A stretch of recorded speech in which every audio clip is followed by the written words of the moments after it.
ফেরাউন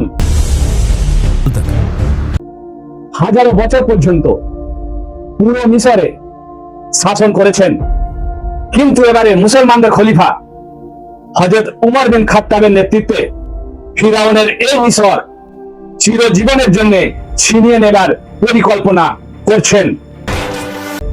কিন্তু একটি সমস্যা ছিল, খলিফা উমর চাইতেন না যে মুসলমান মিশরে আক্রমণ করুক, কেননা কিছুদিন আগে খিলাফতের উপরে একটি সমস্যা দেখা দিয়েছিল।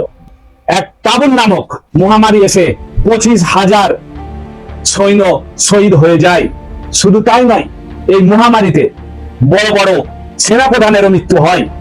এই দেখে হযরত উমর নিজেই পরিস্থিতিকে নিয়ন্ত্রণ করার জন্য মদিনা থেকে মুসলমানদের সেনাদের দিকে রওনা হন। আর ওখানে গিয়ে নতুন সেনাপ্রধানের সাথে দেখা হয় ওমর বিন আস।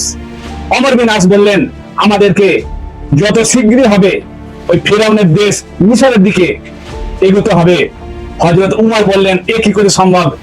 এই সবে মহামারীতে আমাদের 25,000 সৈন্য শহীদ হয়ে গেছে, এত অল্প সেনা নিয়ে মিশরকে জয় করা সম্ভব নয়।